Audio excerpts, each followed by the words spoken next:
Bem-vindos a mais um A Conversa Com. Hoje a minha convidada especial é a Elsa Machado. Olá, bom dia, obrigada pelo convite. Que bom é estar aqui neste sítio espetacular com os passarinhos e tudo, e tudo o resto, esta energia boa. Como estavas a dizer há pouco, o universo organizou-se para que tivéssemos aqui as condições reunidas para conversar. Sim, porque nós já tivemos para ir embora. Mas eu não vou contar sobre isso. Houve aqui uns percalços. Pois foi. Elsa, primeiro que tudo, quem é a Elsa? Olha, a Elsa é uma mulher, não é? Uma mulher que nasceu em 71, portanto já está cá há alguns anos, é mãe e é avó. Tenho uma neta com 4 anos, sou natural de Beja e gosto muito de viver. Eu estava a olhar para ti a pensar, avó, tem uma cara de uma avó tão simpática. Sim, tenho uma neta, uma Benedita. Fui mãe aos 18 e depois fui mãe aos 34. Eu costumo dizer que tenho 2 filhos únicos. Sim. Não é? Têm 17 anos de diferença e quando um estava pronto para sair de casa, para o ninho vazio, Exato. Nasceu outro. Portanto, e por isso tenho um filho com 35 anos e uma neta com 4. Oh, que giro. Pois, agora já percebo porque é que dizes que tens 2 filhos únicos, porque é assim, criaste um de cada vez, vá. Exatamente. Primeiro um e depois depois o outro. Está bem. Pronto, a vida tem destas coisas, não é? É verdade, sim. Mas se calhar foi como teve que ser. Sim. Eu acho que tudo é como tem que ser. Às vezes nós não percebemos porque é que é daquela maneira, mas depois, mais tarde, vamos perceber porque é que foi assim. E eu acho que isto também é assim o mistério da vida e a magia, aquela coisa que às vezes, mesmo as coisas mais negativas, nós não percebemos porque é que isto nos aconteceu e depois mais tarde percebemos que isto fez todo o sentido e tinha que ser assim. Exato. Ora, vamos lá começar do início. Então, mas eu tenho aqui uma coisa, eu vou começar por uma prenda. Vamos começar por isso. Deve ser meu livro, que ainda não conheces, não é? Não, ainda não conheço, além das publicações nas redes sociais, portanto, o meu livro de amor, escrito pela Elsa, também é uma das razões pelas quais eu quis falar com a Elsa, justamente para ela nos apresentar este livro, apesar dela já ter corrido aí muitos sítios a apresentar o seu livro. Sim, agora vou estar na Feira do Livro de Moura, no dia 30 de maio, também vou estar em Moura para apresentá-lo.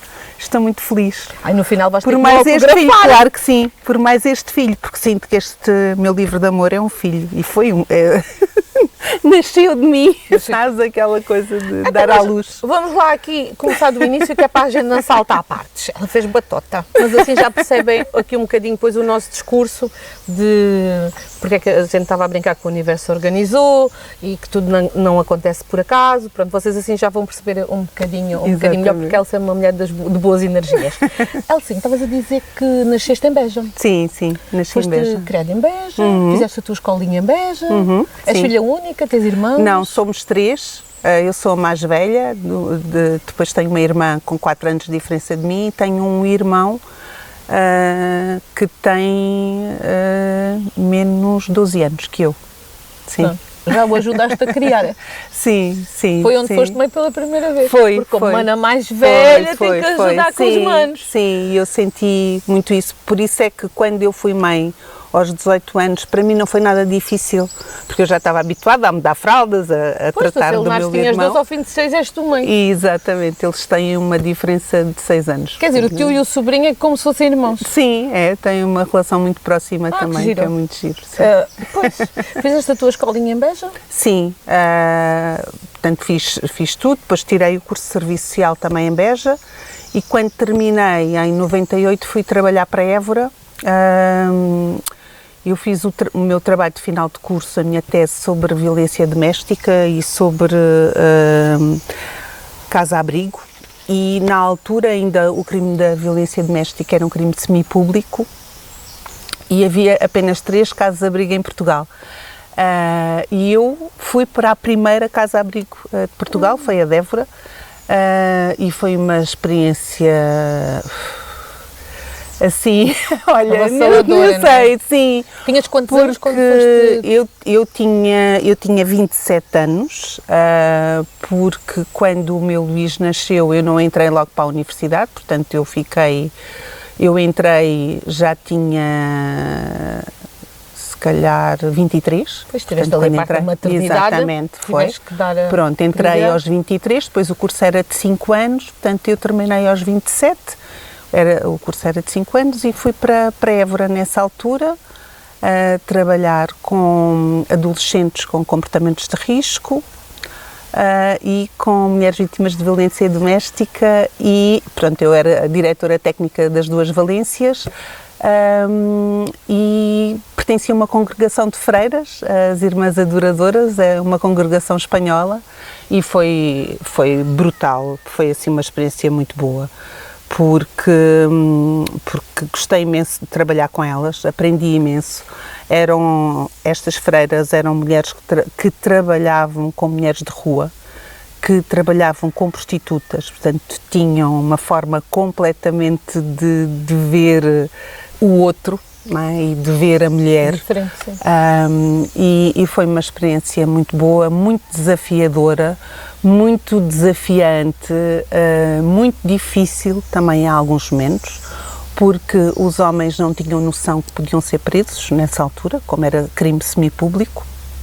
Então, tu tinhas histórias mirabolantes de homens que punham no Correio da Manhã a fotografia da mulher procura-se, tinhas homens que vinham de táxi, que percorriam o país porque sabiam quais eram as casas-abrigo, então iam às 3 cidades onde havia a procura delas. Portanto, tínhamos situações que parecia que estávamos num filme, não é? Exatamente. De pôr cabeleiras nas mulheres e de disfarçarmos, de ter que haver passagens de um sítio para outro. Tivemos mulheres raptadas, eu própria fui ameaçada várias vezes, portanto, e foi assim uma situação, parecia um filme em alguns momentos. Em alguns momentos parecia um filme. Neste momento as coisas já evoluíram de outra forma, não é? Já há uma rede de casas-abrigo, há muita formação e pronto, apesar de continuarem a haver casos, apesar de continuarem a haver mortes de mulheres com muita frequência, vítima não é? doméstica, muito. Mas as coisas a nível do país e dos serviços já estão completamente diferentes, mas foi uma fase muito desafiante da minha vida. Tiveste no início? Sim, tive mesmo no início. Sim, tive mesmo no início, sim. E para ti, enquanto já mãe, levou-te a questionar em que lugar, como eras mãe, não pensaste assim, oh meu Deus, tenho um filho pequeno, no que é que eu me fui meter, que mundo é este? Sim. Né? Ou do género, ainda bem que tive um rapaz e não uma rapariga, chegaste a questionar sobre isso? Porque parece que, sei lá, mas ao mesmo tempo também tens o desafio de criar um bom ser humano para ele não ser um mau homem para a outra mulher, saber respeitar. Sim. O que é que será mais difícil? Proteger uma filha ou criar um filho? Bem, agora está-me a surgir aqui a pergunta. Ou criar um filho que respeite, que saiba respeitar? Sim, foi esse o meu objetivo. Os meus 2 filhos eu acho que são muito respeitadores. Só tens rapazes, sim, só tenho rapazes e sim. Mas na altura eu estava muito com aquela bandeira da defesa dos direitos da mulher e que continuo a defender. E sempre achei, é lógico que houve outra fase da minha vida que eu achava que... porque é difícil, sabes? É difícil e ainda agora falava sobre isso, a questão das mentalidades. É o mais difícil de mudar, não é? E ainda temos algumas situações atualmente que me fazem lembrar esses tempos, como por exemplo ir ao tribunal e o juiz me dar um raspanete porque eu estou a defender ou porque denunciei uma situação de violência doméstica que é crime público e que eu não o devia ter feito, pronto, por exemplo, não é? Porquê? Porque a mulher aparece de mão dada com o marido no dia do tribunal, mas isso também é normal e quem estuda e quem trabalha na violência doméstica sabe que isso é uma das coisas que acontece com frequência, não é? E que há aqui muitas questões. A violência doméstica não é exatamente o mesmo do que alguém que te chama um nome na rua e que não tem nada e que tu não conheces de lado nenhum, pois, e que aquela situação aconteceu, não é? Nós estamos a falar de relação, de uma relação afetiva, de uma relação onde há filhos, onde há vínculos, onde há família, onde há outro tipo de contexto, onde há alguma dependência emocional, onde há dependência económica, não é? Muitas mulheres só conheceram aquela relação, muitas não sabem como é que é de sair daquilo e depois o que é que se conhecem até alguém que ainda é pior do que aquele, exatamente. não é? Isto é um tema que tem uma série há aqui uma série de causas. Sim, é uma coisa complexa, não é? Muito complexa, portanto não é só assim, agora bateu-lhe, vai-se embora e agora aparece aqui de mão dada é porque gostou de ter levado, ou se não faz sentido, não é? Exatamente. Portanto, é um bocadinho por aqui, acho que ainda há muito trabalho a fazer, é uma área pronto, onde eu tenho trabalhado durante muito tempo, já trabalho como assistente social há 28 anos, e pronto, agora estou noutra área que também gosto. Por vezes ficas muito desiludida no teu trabalho, quando vês que realmente as coisas não são vistas da melhor forma e os resultados não são os melhores. Sim, claro, sim, sabes que não é feita a justiça e que não é dada outra oportunidade a essa mulher, ou o homem, que também há homens sofrendo de violência, pronto, não querendo aqui excluir ninguém, mas normalmente é mais mulheres. Achas que a mulher também às vezes não se dá a ela própria uma oportunidade e continua a ficar ali refém daquela situação? É assim, trabalhar nestas áreas e trabalhar nesta área do social é muito frustrante, porque tu tens isso, não é? Dás enquanto técnica àquela pessoa e abres-lhe os horizontes e dizes, olha, mas podes ir por aqui e por ali, podes fazer assim e podes fazer desta maneira. E do outro lado, depois não vês isso, não é? Mas cada mulher tem o seu tempo, é o que eu costumo dizer. E sabes que muitas mulheres não saem por si, saem quando percebem que isso já está a afetar os filhos delas. E quando já percebem que têm mesmo que sair, mas pelos filhos e não por elas. E isso às vezes é frustrante para os técnicos, claro que sim, não é? Mas nós não podemos mudar o outro, não é? Nós só nos podemos mudar a nós próprios. Mas talvez aí elas já pensem que estão a fazer isso por amor aos filhos e não por amor próprio por elas. Exatamente, sim. Sim. Pode acontecer aí a seguir outra relação e acontecer exatamente a mesma coisa.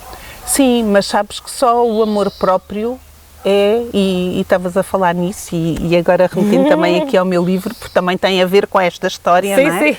Este título também tem a ver com este meu percurso e com este meu processo. Só o amor próprio é que nos pode salvar, porque se eu achar que sou importante, não é? E se eu gostar de mim o suficiente para não permitir que me tratem mal, exato. Agora se eu achar que sou uma porcaria e que toda a gente pode pôr o pé em cima, então eu não saio daqui.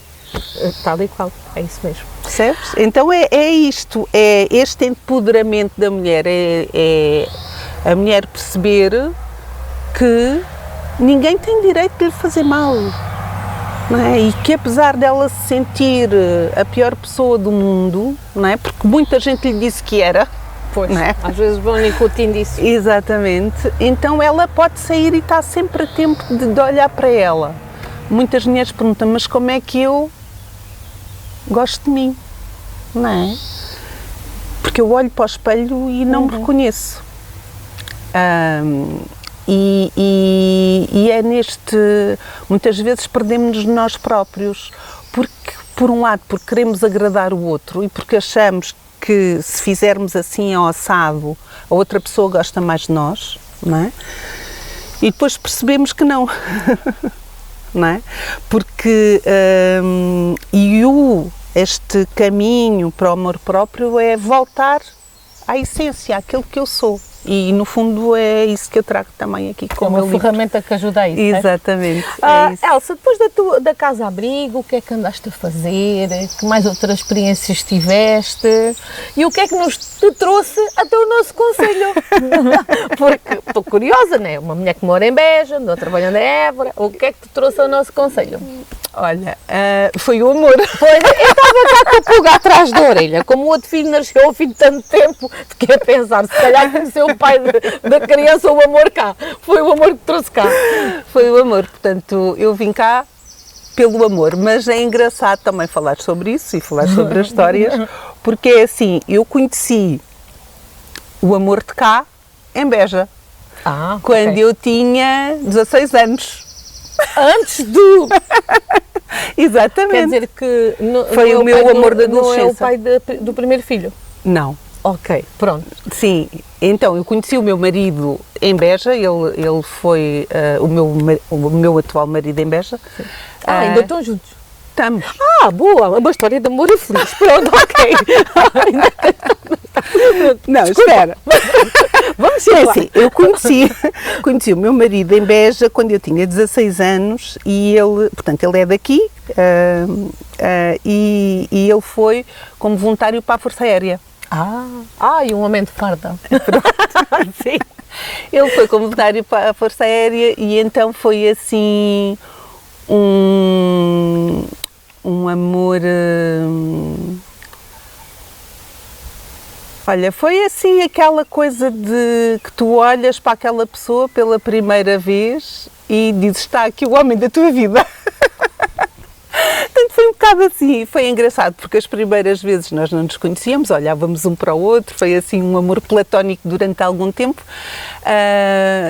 Começámos a namorar e ele, quando foi para Beja, detestou Beja e pediu logo transferência, mas depois conheceu-me e pronto, ainda tentou ficar mais tempo. E então, quando eu tenho 18 anos, ele tem mesmo a transferência feita e tem que se ir embora, tem que ir para Lisboa, e então foi.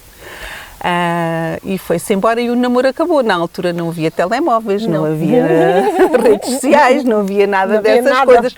Lisboa era do outro lado do Era mundo. no fim do mundo. Exatamente. Beja não tinha aeroporto. Exatamente. Continua, mas pronto. Não, mas as coisas eram difíceis, não é? Era aquele namoro por Sim, carta. Pronto, mas então pensámos, olha, acabou e pronto, ficamos por aqui. Ele vai à Se vida nos dele. encontramos, pronto.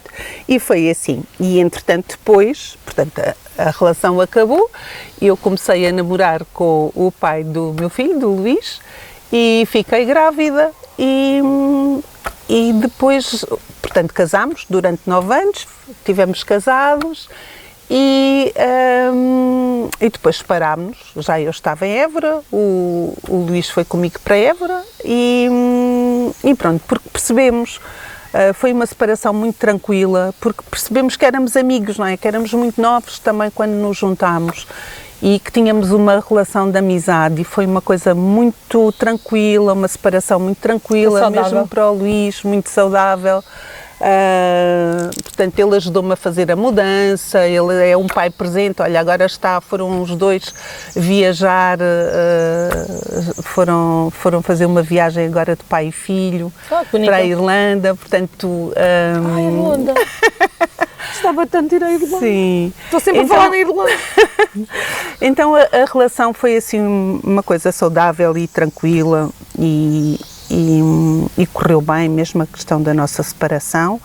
Entretanto, como eu arranjei emprego em Évora, depois acabei por comprar lá a casa, o Luís foi para lá comigo e passado uns anos eu tinha um grupo da universidade que nos juntávamos e cada uma era de uma cidade ou de um sítio e que combinávamos encontrar-nos num fim de semana, 3 em 3 meses ou assim, de jantarmos todas juntas.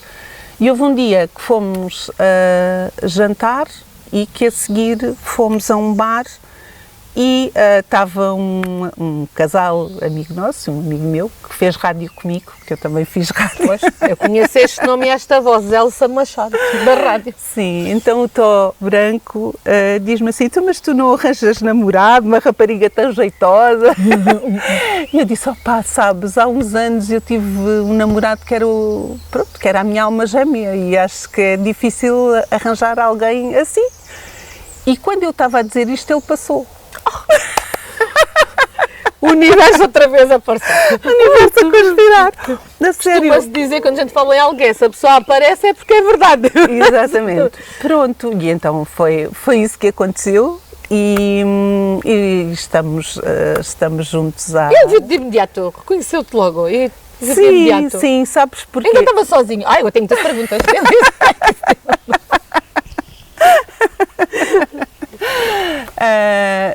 Porque é engraçado, sabes que durante este tempo, mesmo que nós deixámos de nos ver, encontrávamos, tipo, imagina, eu apanhava um autocarro em Santiago do Cacém, já com o Luís Bebé e o pai do Luís, e ele estava nesse autocarro. Ou eu ia tomar café com a minha irmã, a Beja, e ele passava. Portanto, ele sempre...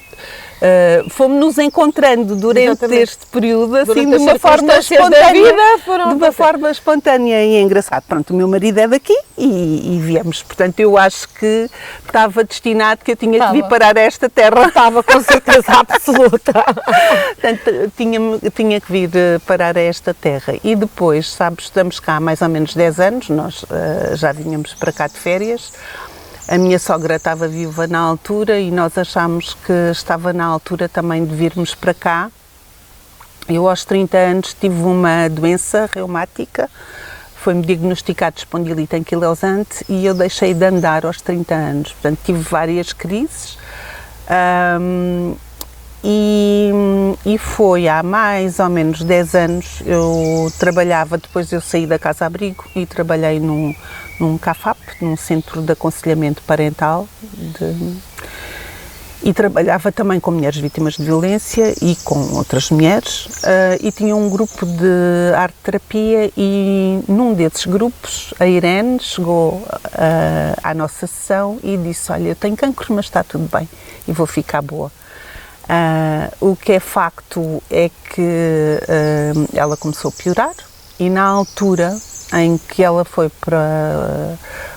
para a unidade de cuidados paliativos, eu fui levá-la e fui com uma amiga dela, mas antes fomos à praia. E quando estávamos na praia, era inverno, era fevereiro, mas estava um dia lindo de primavera com um sol maravilhoso. Ela estava a apanhar conchinhas e disse-me: quando eu ficar boa, eu vou viver para o pé do mar com os meus filhos, porque o mar acalma-me. E eu senti que aquilo era para mim, porque ela não ia ficar bem e ela sabia, não é? Agora, eu não estava a viver, eu estava a sobreviver. Eu tinha dores todos os dias, eu não sabia o que era viver sem dor. Portanto, a dor crónica que não se vê na cara, não é? Que as pessoas acham que está tudo bem, é um esforço enorme. Por exemplo, eu tinha que me levantar aí com umas 3 horas de antecedência para me conseguir andar e para me conseguir movimentar. Porque, portanto, o anquilosante ficas toda rígida, exatamente, portanto os músculos ficam rígidos, chegas a ter tendinites, eu cheguei a ter tendinites, portanto, em todas as zonas do meu corpo, espasmos musculares nestes músculos dos pés, que tu tens como se tivesse uma cãibra, imagina o que é uma cãibra um dia inteiro, nos pés.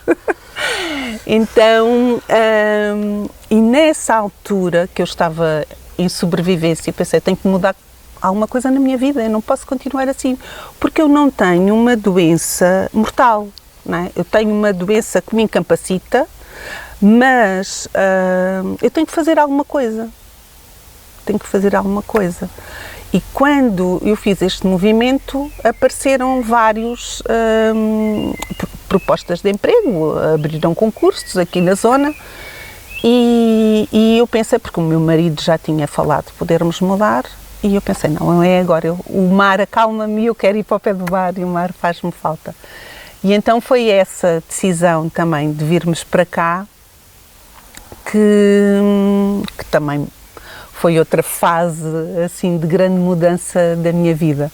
E foi aqui que eu descobri o Reiki. Portanto, eu já fazia meditação e já li alguns livros e fazia tinha algum interesse nestas questões mais da espiritualidade e das energias, mas foi aqui que eu comecei a fazer Reiki, com uma terapeuta, e percebi que ficava muito melhor das minhas dores. Pois, eu agora, ao contarmos a tua história, eu pensei, isto levou ao Reiki de certeza absoluta. Exatamente. Porque é uma forma que tens de te, tipo, quase autocurar. É mesmo, né? de autocurar, sim. Porque é assim, se não me falasses que tinhas, ainda a tens, isso não é uma doença que passa. Não, é uma doença crónica, mas né? neste momento ela está estável, porque é portanto assim, já tive alta quem do vê Garcia a da forma Horta. como a Elsa vinha a caminhar acelerada e vinha ter, e que está aqui toda arranjadinha, toda bonita, ninguém diz que a Elsa tem uma doença crónica com ela. Sim. E que já passou por essas dificuldades. Sim, mas né? posso dizer que neste momento eu não tomo medicação nenhuma. Portanto, eu tomava relaxantes musculares, tomava que me davam imenso sono. Eu, por exemplo, às vezes quando ia trabalhar, tinha sono, sabes? Sim, porque a medicação era terrível, portanto, anti-inflamatórios. Eu também já tive de tomar aqueles relaxantes pelos músculos, porque já Sim. fiquei paralisada 2 vezes. Pois. A marido é que me calçou os sapatos Sim, e me levou a centro. isso é terrível. E realmente faz com que nós tenhamos sono, porque obriga o corpo a querer descansar. A relaxar, e os músculos, o stress. Sim. O stress. Ora, não Sim. te querendo interromper, Elsa, portanto, já percebi que dentro dessas dificuldades, mesmo com essa crise aos 30, tiveste depois o teu outro aos 34, filho, sim. quando conseguiste fazer essa mudança. Sim, mas para perceberes, por exemplo, eu aos 30 não tinha ainda o diagnóstico. Depois dele ter nascido é que eu tive o diagnóstico aos 35. E quando o meu filho nasceu, eu só podia amamentá-lo deitada. Eu tinha que ter uma senhora para me ajudar a dar-lhe banho, porque eu fazia tendinites do movimento da amamentação, sabes? E também foi uma fase muito difícil. Agora, olhando para trás, eu já fiz o caminho de Santiago aos 50 anos, que aos 30 eu não conseguia fazer. Portanto, é sim uma diferença e eu estou super grata por ter vindo para aqui, porque às vezes penso, pá, devia ter ido para lá mais cedo, mas é aquilo que eu estava a dizer. Mas a Irene é que passou essa mensagem. Sim, não é? Eu acho que as coisas são na altura certa. E quando tem que ser é quando estás preparado para. Exato. Não é? E é um bocadinho que acontecia quando estávamos a falar há bocado atrás com as mulheres, não é? Quando tu lhe dizer, opá, sai. Se ela ainda não está preparada para sair, não é? Cada um de nós tem o seu timing e as coisas acontecem quando têm que acontecer e é na altura certa e pronto, olha, e realmente estou muito feliz de ter vindo para aqui, a vida realmente é mais tranquila.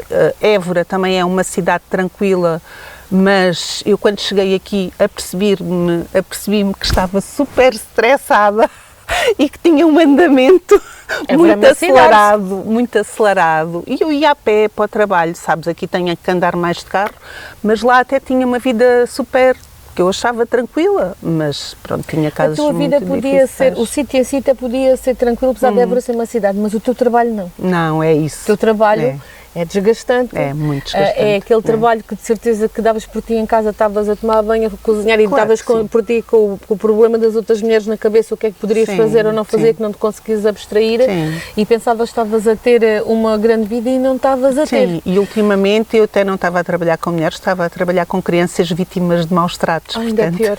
Exatamente. Ainda é pior porque quando envolve crianças, portanto, os sentimentos acho que ainda contam a dobrar. Sim, portanto, era muito difícil, sabes, foi processos muito difíceis, mas que, pronto, que fazia parte da minha profissão e da profissão que eu escolhi. Muda daqui de assunto. Bora. Onde é que entra a experiência da rádio na tua vida? Olha, eu estou falando assim com a Elsa porque eu tenho que me focar, porque senão perco-me aqui. Eu falo muito, não é? Falas bem e tens uma voz que eu estou aqui embalada, porque eu gosto muito da tua voz.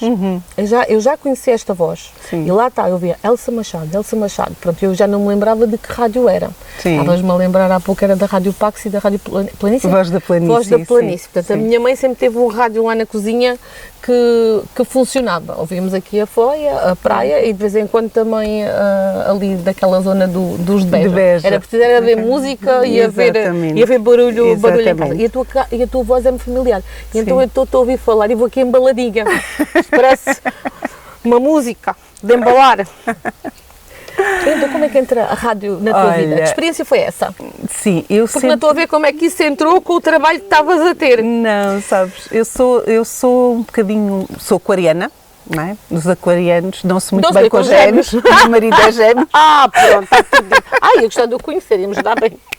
Sabes, eu queria ter ido para a Força Aérea, quando há pouco estava a dizer, homem, porque eu queria ter ido para a Força Aérea. Só andei com um folheto guardado uns 2 anos.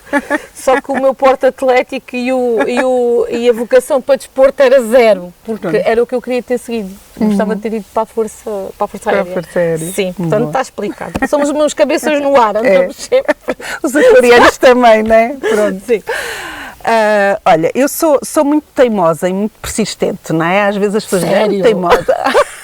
Sou persistente. Persistente, não é? Então, eu fui apresentar um trabalho de história no liceu e aquilo correu muito mal. Eu tive muita vergonha. Quase que apresentei o trabalho dentro da janela. Tinha aquelas janelas grandes. Ai, meu Deus! Portanto, tive muita vergonha, tremia por todos os lados. Mas por estar em público? Sim. Foi a primeira vez que eu estive assim, no meio da sala toda, ainda por cima, na altura da adolescência. Claro. Porque eu, quando era miúda, adorava fazer teatros e fazia danças e apresentava espetáculos e fazia tudo. Mas depois, na fase da adolescência, pronto, o estares no armário faz com que tu fiques mais, pelo menos no meu caso, mais envergonhada ou até achando que não conseguia, não é? E então, achei que aquilo tinha corrido tão mal. E chego a casa, estava a ouvir a Rádio Pax e eles estavam a precisar de apresentadores. Então, eu devia ter uns 16 anos, ainda no tempo da Rádio Pirata, não é? Então eu fui, sem dizer nada aos meus pais, nem à minha mãe. Muito independente. Exatamente, muito independente. E então lá fui, aquilo tinha que ler o jornal e ler ali umas notícias que eles me davam. E disseram-me que tinha ficado contratada, que na altura nós não ganhávamos nada, não é? E que eu podia começar então a fazer o programa infantil, que era o Aniki Bobó, e depois, portanto, era sempre ao fim de semana, porque durante Tinha as aulas? Tinha as aulas, exatamente, e era um programa de música portuguesa sábado à tarde, uma coisa assim, era domingo de manhã, aquele programa infantil e depois o outro. Então, olha, também foi uma experiência fantástica, maravilhosa, foi muito gira, adorei aquela experiência. Depois a Rádio Pax fechou quando encerraram as rádios pirata em Portugal. Depois, na altura, eu fui trabalhar para a Câmara com uma avença no Departamento de Comunicação e nós gravávamos, a Câmara de Beja tinha um estúdio onde gravávamos o programa municipal para a Rádio Pax e para a Rádio Voz da Planície e o meu programa ia para a Rádio Voz da Planície. Eles gostaram da minha voz, perguntaram se ia ir para lá. E depois comecei então lá a fazer o programa infantil, que nós tínhamos o Festival Infantil da Canção, que percorríamos, íamos a Ourique, íamos na altura, portanto tínhamos o... Várias freguesias.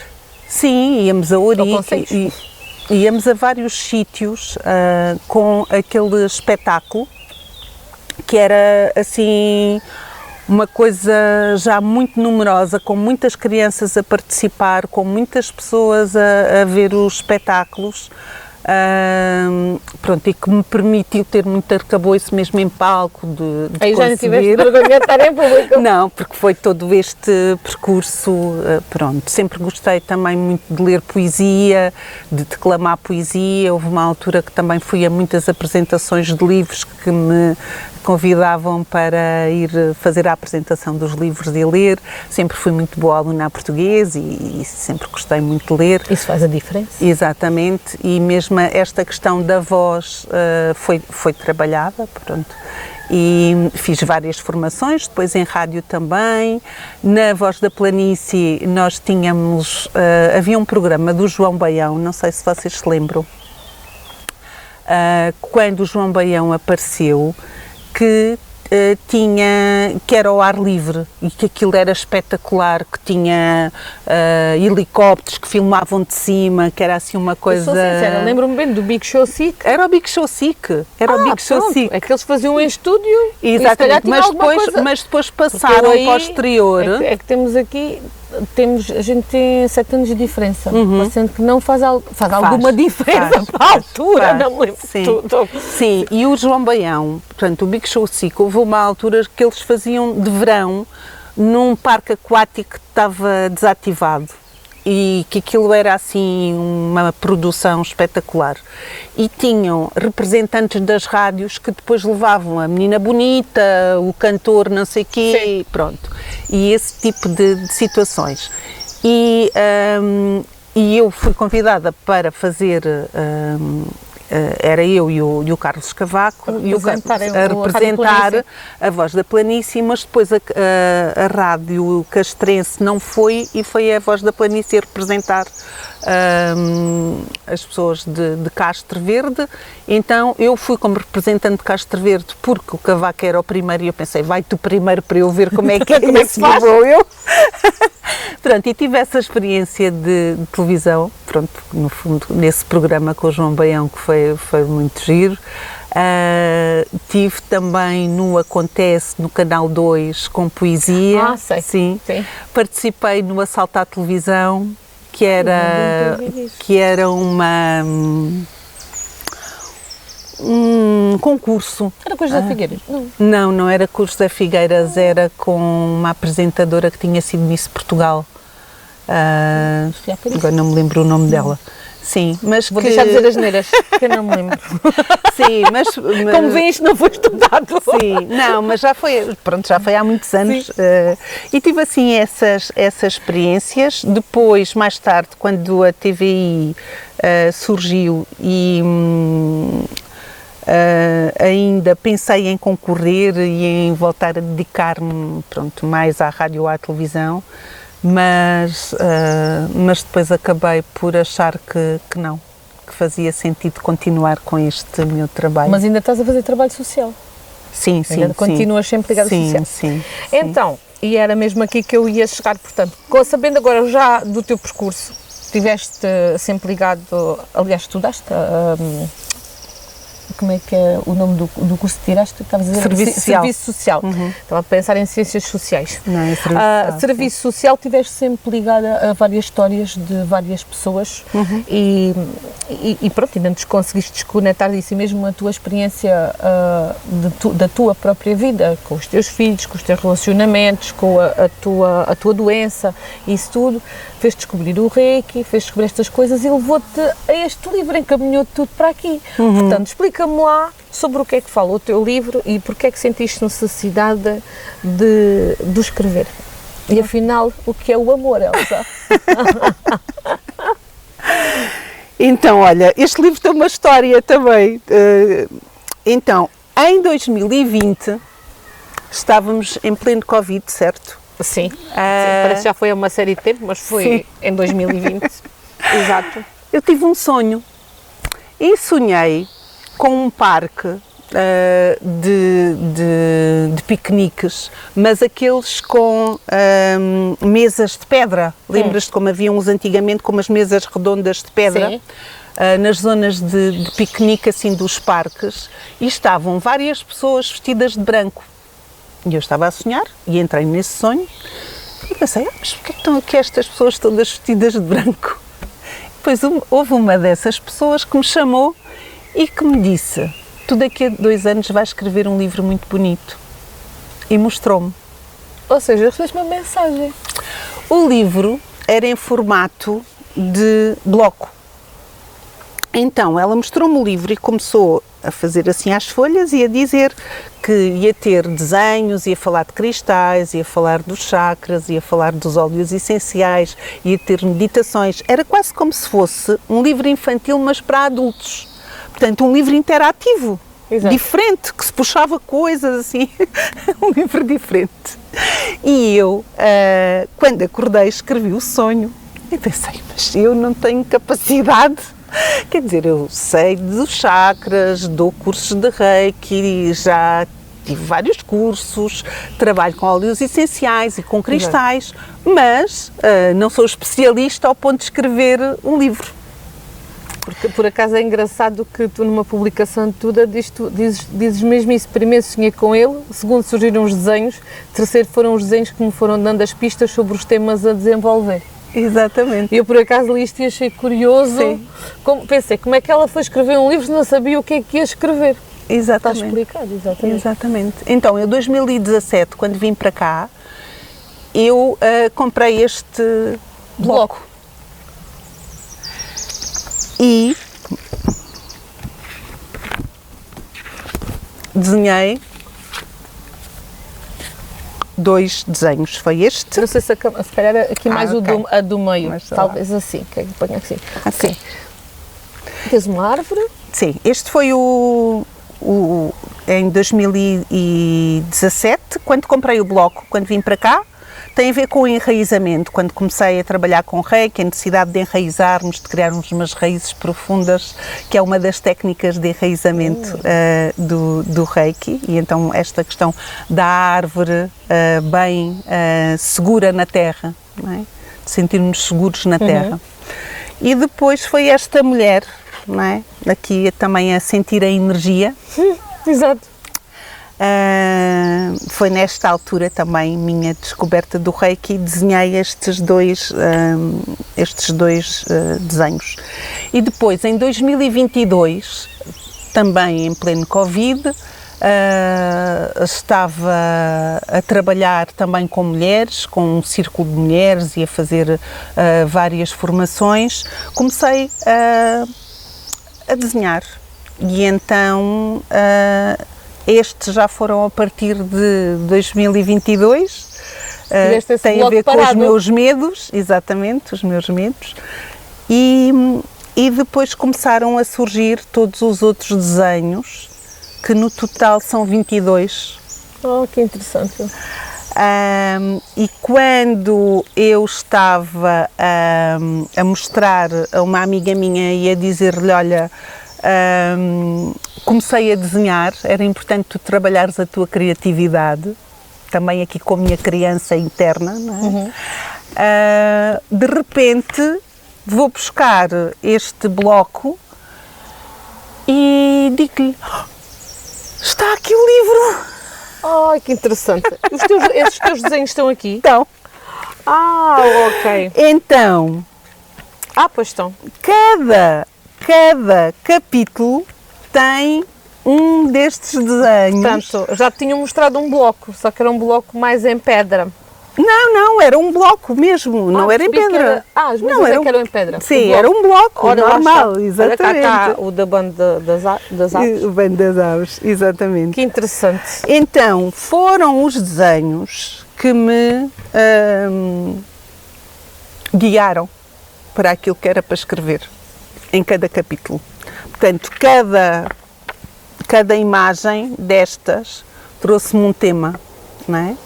Trouxe-me um nome, quem é esta, não é? Porque eu quando desenhei não pensei em nada, não sabia o que é que decidi desenhar. Surgiu-me esta figura, não é? Que interessante. Depois, também quero-te dizer que há aqui uma curiosidade, é que este livro tem meditações muito bem gravadas em estúdio, com a minha voz. Ou seja, Que a primeira vez que eu ouvi caíram umas lágrimas, porque acho que está muito bem gravado. Gravei aqui com o João no estúdio em São Luís. Ele fez um trabalho espetacular também para este livro. olha, mais alguém que passou pelo nosso querido João Mateus. Olha o que a gente vai descobrindo. Sim, portanto, temos aqui em QR Code. Pode-se ouvir. Pode-se ouvir, portanto, tu pões o telefone e ouves. Isto é muito à frente! É Ou mesmo seja, interativo. É como se fosse um audiolivro. Sim. Tens as meditações em que podes fazer, porque é assim, fazer uma meditação a ler é um bocadinho difícil, não é? Exatamente. Então, tu tens a meditação que podes pôr com o QR Code e depois ouves a meditação. Para além disso, este livro, portanto, como estava a dizer, ele tem aqui Cada capítulo tem um mote, portanto, tu estavas aqui na questão do bando de aves, aqui o bando das aves, que tem a interajuda, não é? E que diz, já reparaste no movimento maravilhoso que as aves fazem quando voam em bando? Voar em bando é a forma das aves migratórias gastarem menos energia. A formação ajuda a que todas se vejam e se protejam dos predadores. O formato em V significa vitória. Juntas são mais fortes e conseguem ir mais longe. A ave que vai à frente é a que mais se desgasta, mas sempre que fica cansada vai para uma das pontas e uma das que está na segunda fila assume o seu lugar. E isto repete-se várias vezes ao longo do percurso até chegarem ao destino. O bando das aves aparece aqui como uma mensagem de que precisamos uns dos outros para fazermos o nosso caminho na Terra. E para isso, precisamos de pessoas ao nosso lado, com quem possamos confiar, delegar, a quem possamos pedir ajuda quando estamos cansadas, com quem partilhar momentos, preocupações e sentir amor, suporte e segurança. Oh, que mensagem bonita. Também nunca tinhas parado para pensar nisto, Cláudia. Pois eu também não, porque normalmente nós não paramos para pensar. É isso mesmo. Em pormenores. Nem para sentir. Nem para sentir. Andamos na nossa correria do nosso dia-a-dia e não pensamos em pormenores. Qual é o teu objetivo? Quer dizer, assim cumpriu-se realmente a mensagem que te enviaram. Ao fim de 2 anos tinhas o teu livro escrito, que sem saberes bem como ainda apareceu. Lá está, o universo alinhou-se e mostrou-te as condições todas no caminho certo para que isto conseguisse realmente ter esta obra feita. Como é que tem sido a aceitação do público em geral? Porque eu sei que já apresentaste o teu livro em vários sítios. Sim. Vários FNACs, tiveste aqui um Admira na Mirambulante. Sim. Tem sido... Porque assim, qual é o teu público calvo? Olha, eu escrevi, uma mensagem geral. Eu escrevi um livro para mulheres, pronto, pela capa e pelo... As pessoas dizem que parece, por um lado, um livro infantil, não é? Porque quando olhas é uma coisa muito amorosa, não é? Sim. Mas tem a ver com isto, porque é que os livros de adultos têm que ser todos iguais? Sim. E sem uma cor, seca, não é? E sem cor, não é? E uma seca. Sisudos.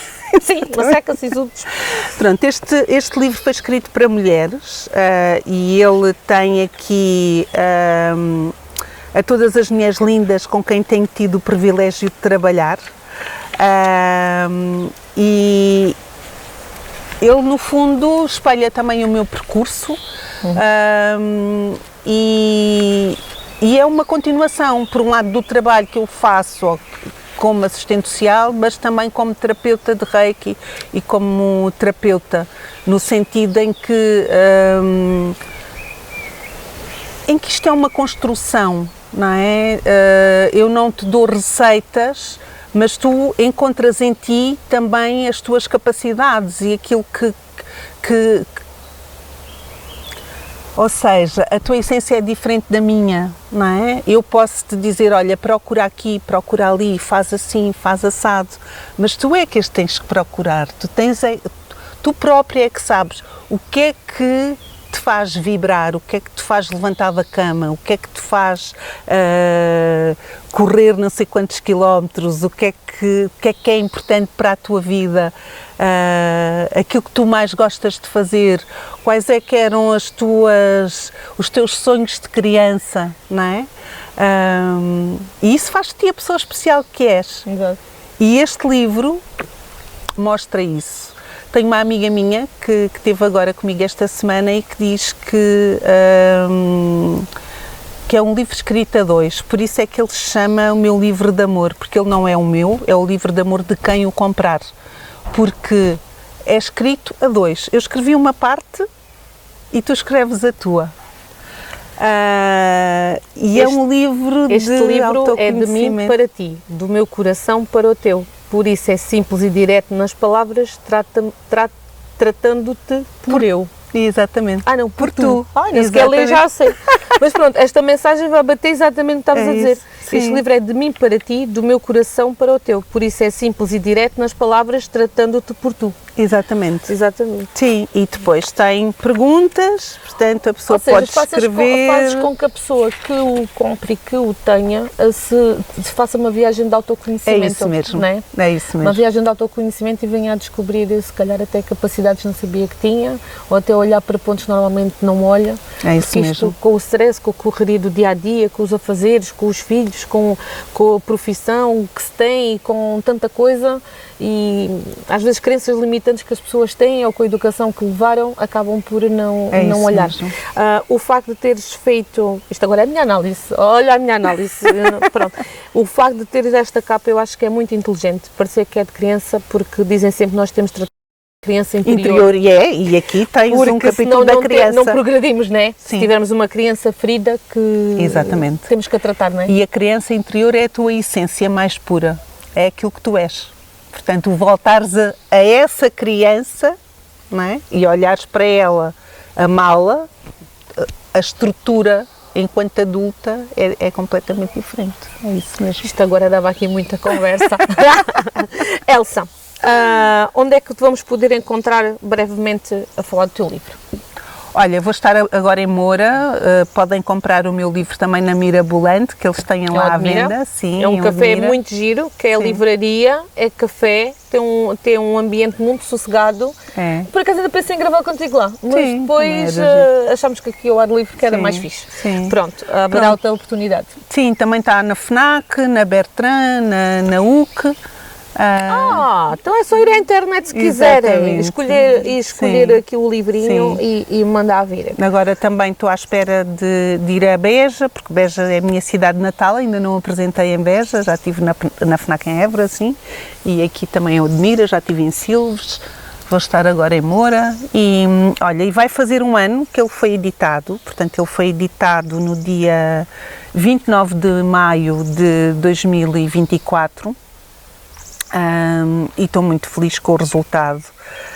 E é isso, as pessoas sentem que eu estou a falar com elas e é uma mensagem simples. Eu acho que tenho esta capacidade, que tem a ver também com este meu trabalho enquanto assistente social, às vezes explicar coisas difíceis a pessoas que não percebem. Exato. E que eu tenho que ir buscar um vocabulário mais simples. Eu acho que ele está escrito de uma forma muito simples, qualquer pessoa pode perceber, mesmo questões às vezes mais complexas, e é isso, é ouvi-lo com o coração.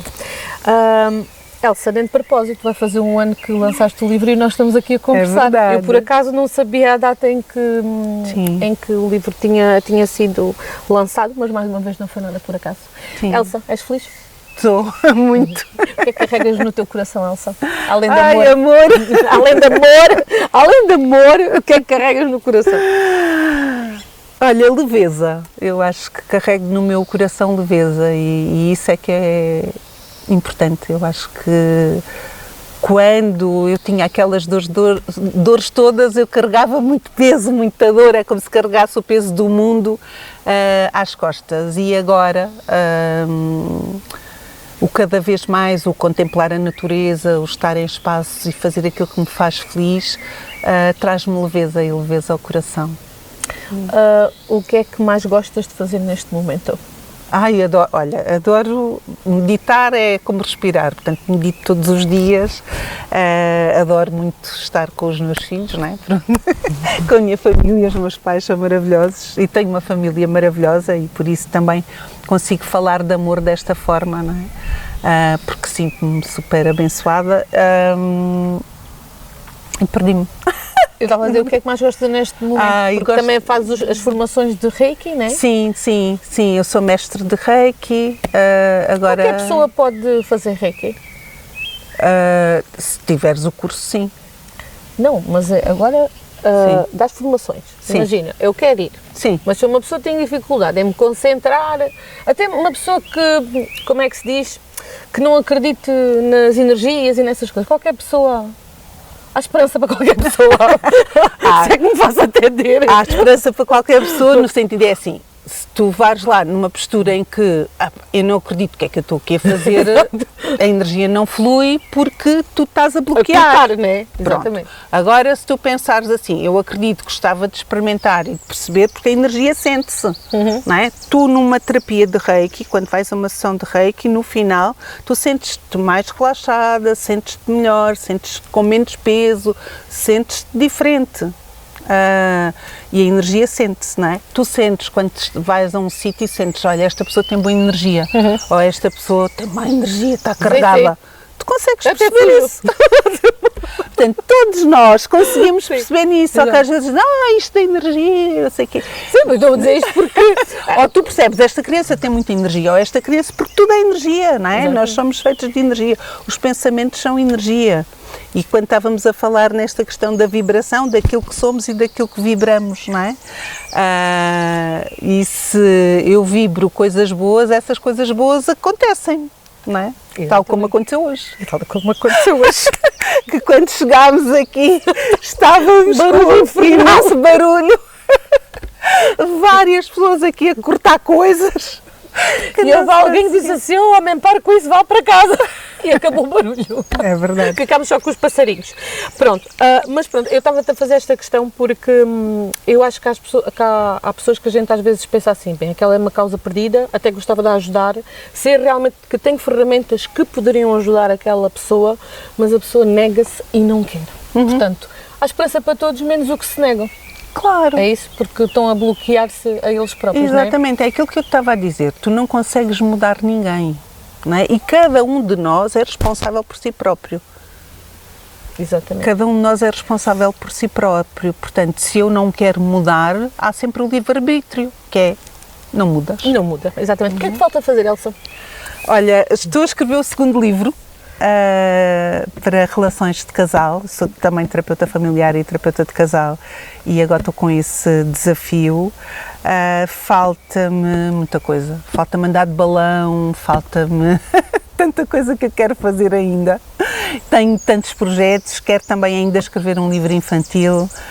Sabes que quando escrevo sinto que estou ligada à corrente e então as coisas fluem de uma forma muito bonita e é engraçado porque isso foi uma coisa que eu descobri também na minha criança, porque a minha criança passava o tempo a escrever, a ler e a fazer desenhos. Portanto, este livro é em prol dela e houve alturas da minha vida que eu achei que não sabia escrever. E que me corrigiam até os meus trabalhos e as minhas coisas que eu tinha dúvidas na minha escrita. Portanto, isto também foi uma superação, o ter surgido agora este livro e ainda mais quando eu tive este sonho, que era escrever um livro, eu pensei, não, eu não tenho capacidade para isto, não é?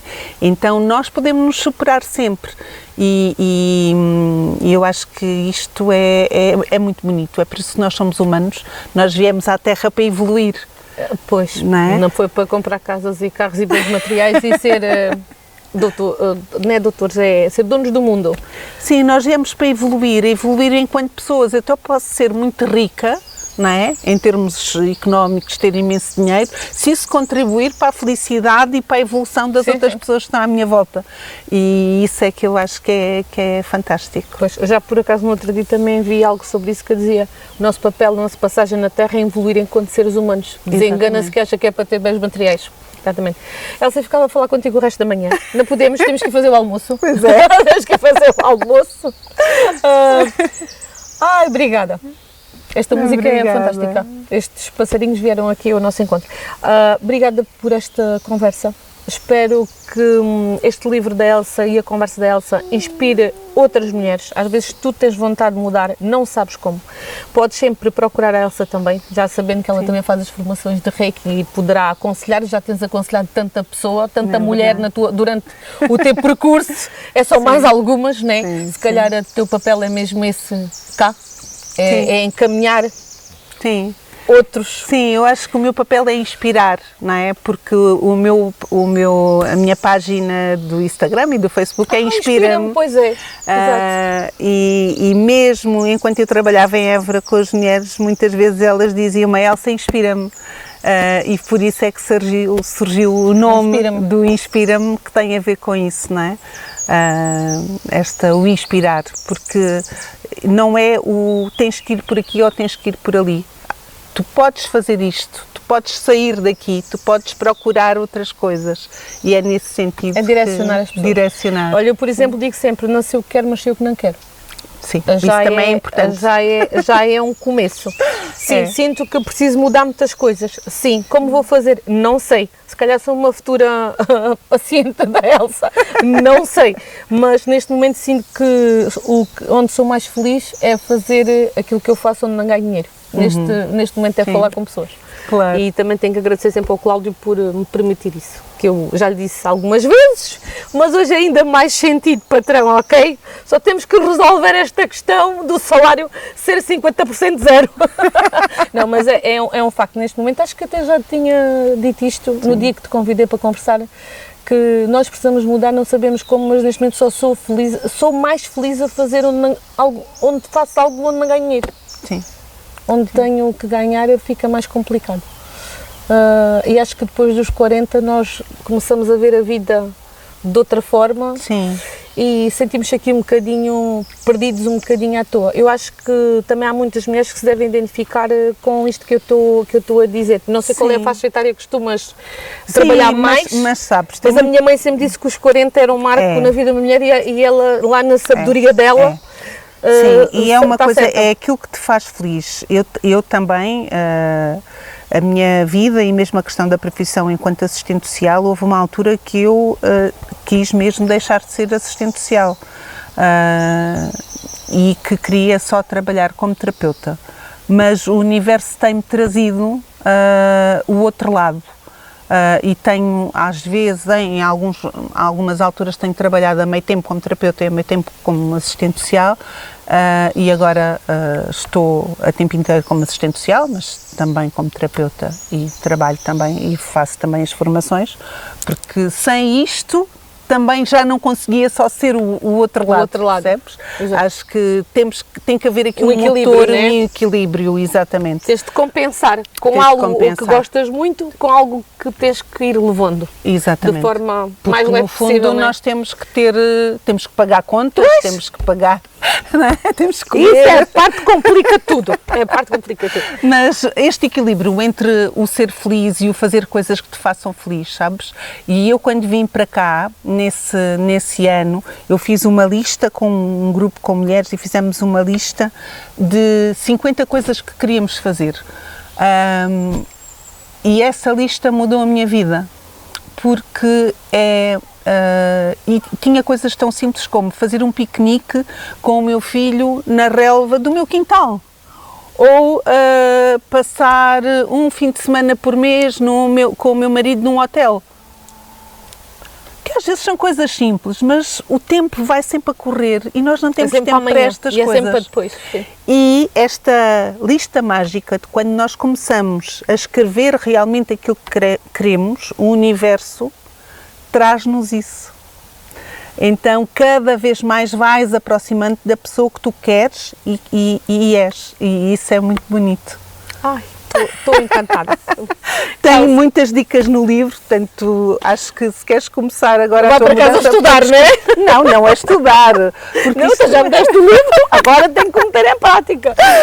É muito isso. é trabalhares com ele, porque ele tem aí muita coisa também para Exatamente. te dizer, mas também tem que sair de ti. Exato. Olha, Elsa, muito obrigada.